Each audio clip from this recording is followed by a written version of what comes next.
just believe what God said in the beginning. It's just a matter of us getting in the position of what God has told us before it can manifest what God says. So we be mindful of the fact that when we trust God, we must believe that what God has said will come to pass. And we must wait patiently for it to manifest itself. And in waiting patiently, that means we position ourselves for the manifestation of what God has spoken, which means we continue to believe no matter what's thrown at us by our flesh or by the enemy. Amen? 300 years, who in the world would say, oh man, we ain't never be in no slavery? What 300? It took 300 years. But it came. Who got Genesis 15, 13 and 14?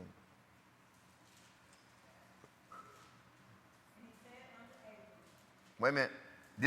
Now notice the first promise was Abraham too, that he would make a mighty nation out of his descendants. Now this is another promise he told Abraham. And he said unto Abraham, know of a surety that thy seed shall be a stranger in a land that is not theirs. Stop right there. Now, he told him that his seed, his descendants, would be a stranger in the land. What land you think they were in they were strangers in? You said what land it's in? He's telling them they're going to be a stranger in the land. Egypt. Keep on reading. Because that's where they was going to be in bondage. That is not theirs, and shall serve them, and they shall afflict them 400 years. So now, what land you think was his? But he also the deliverance from bondage of the Israelites, or God's people, was a critical event in Exodus.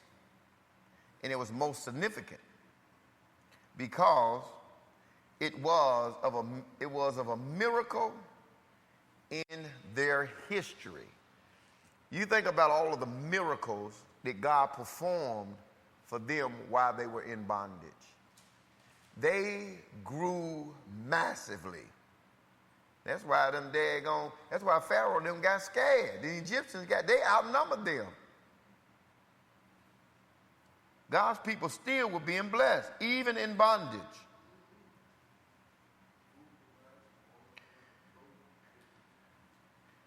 And when God delivered them, this deliverance, notice, this deliverance, you gotta look at it in the spiritual sense. They're coming out of Egypt. Amen?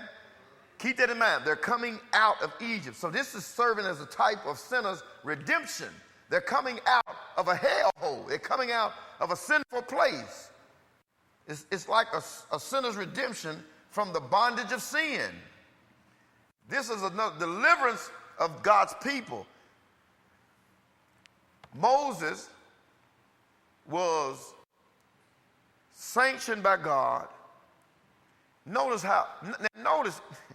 God is so awesome. We just look past so much stuff in this Bible. Moses was considered to be, if I understand scholars, a stutterer. Amen? Not only that, Moses, as we read about Moses and know the story of Moses deemed himself to be insufficient, even saying to God, who am I that I should say to Pharaoh? In other words, I'm just a peasant. What I got to say to this king? What can I say to this king that he'll listen to me and all his royalty? You know how Moses had went. He out there in the desert and stuff, so he dusted. What can I say to this king that he'll listen to me? But this is how this is how powerful God is. God, when you look at all of these things in the Bible, God don't care nothing about how you look. God don't care nothing about how you even talk. God just cares about you being a willing vessel that he can use you to do what he must do. And do you not see the glory? This is how God get his glory. Here this man is that they would consider, he even considered himself not much. And they definitely didn't consider him nothing when he came up before the king, speaking these words from the Lord, our Father in heaven. But yet he went, but God showed him something before he went. He showed him his power. The bush was burning, but it wasn't burning up. That's enough to convince me to go. So Exodus gives us these things, and Leviticus talks to us about how the covenant of a worship should be conducted. Then how the covenant people, it not only tells us how the covenant should be conducted, it tells us how the covenant people should behave themselves. See, we reading all this stuff back here in the New Testament and stuff like that, and that's all good and fine and everything, but it's all covered in Leviticus. The first 5 books of the Bible cover the Bible. Everything else does is reiterate what it was spoken in these books. So I don't know where folks got that idea that we are under the New Testament. We're not bound by the Old Testament. But I thought it was the same God. Yesterday, today, and forever.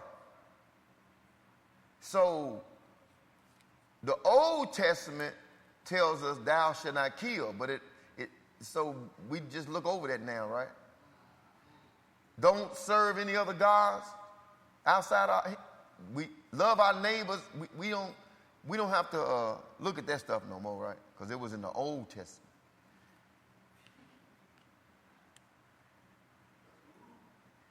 Leviticus tells us how covenant people should behave. But it also closes with a section of blessings. You notice this book of Leviticus, at the end, it closes with blessings, and it closes with a section of curses. Amen? Which is entirely appropriate to a covenant.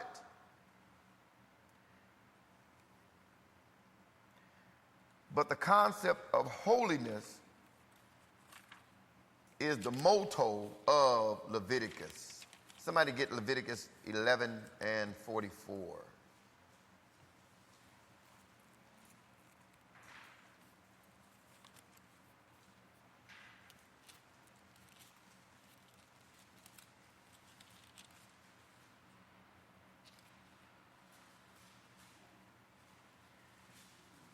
The very motto of Leviticus. And the reason why, because the blessing and the curses are that end section of it. And when you read 11:44, somebody read 11 and 44.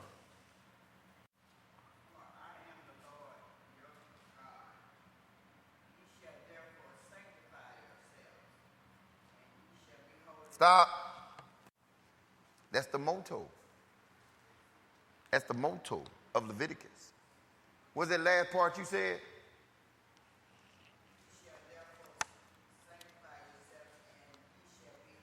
Now read the first sentence.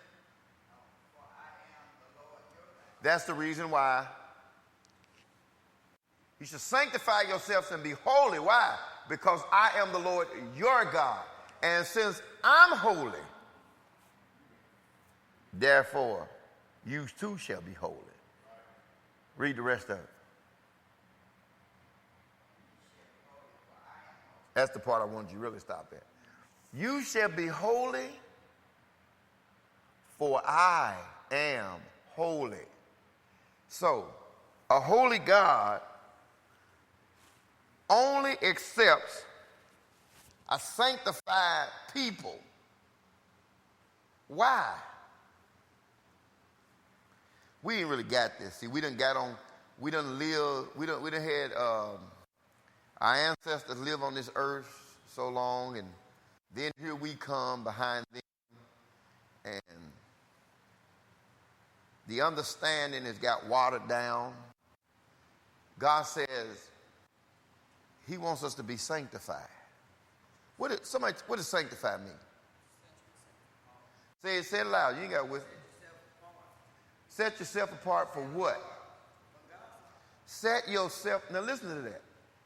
God says, "I want." Read that first line. For I am the Lord your God. Ye shall therefore Stop right there. Ye shall therefore, with God, because he is the Lord, our God, he said that we should therefore do what? sanctify yourselves. Sanctify ourselves.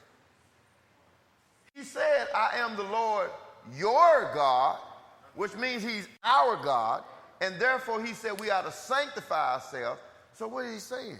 He's saying, since I'm your God, you need to set yourself apart for me. For me, yeah, we got to go, because of Adam, we got to go to work. Because the Bible said a man don't work, don't eat. We got to go to the grocery store.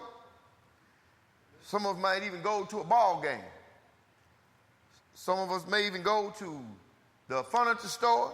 The point I'm getting to is, no matter where we are and where we go, we got to always remember we've been set apart to do what God would have us to do. Yeah, we gonna go. I'm gonna go look at me some furniture. And I know a whole lot of saints don't do this because we look over stuff. Before we ever go look at some furniture, to a ball game, to work, we ought to ask God. Since we sanctified for him, right? We set apart for God, right? He said, seek him first. There it is. I was coming with that. You go on and get it on out. Seek him first in his kingdom. He'll do all that. We're supposed to seek God first. I mean, God knows we need furniture, okay? It ain't no big deal. He knows we need to go to work. But when we go to work, we should seek the Lord. Lord, is this the job I need to have? Anybody with me? When you go to the car lot, God, which one of these cars do I need to be driving? But we got our own mind. That's why a whole lot of folks riding around in Mercedes-Benz, Porsches, with Volkswagen pay. As soon as the alternator go out, the car sits in the driveway. I see people in these big old houses. I've been in them. They got a big old house and don't have nothing in it. They got one couch over there. They got a mattress in the box spring in 2 or 3 of the rooms, but they ain't even got a bracket, whatever you call the bracket for the mattress and box spring set in and the headboard and the footboard. It's just a mattress and box spring sitting on the floor. But they got a big old nice house. And if you open up the cabinet, you better get on some glasses and a mask, all that dust gonna come out.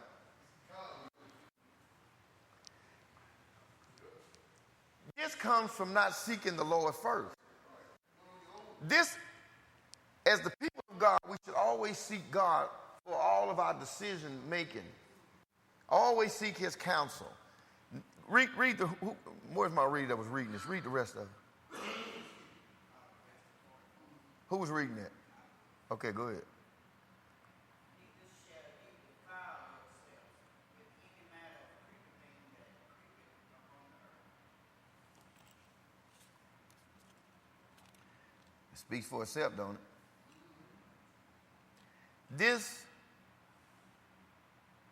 which says, I am the Lord your God, ye shall therefore sanctify yourselves, and ye shall be holy, for I am holy.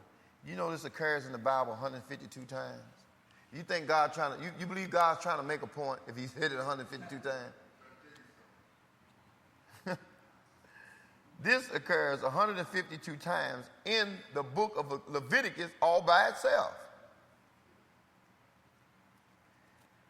Leviticus is also the sequel of Exodus because Exodus ends with the erection of the tabernacle and how Israel was to use the tabernacle for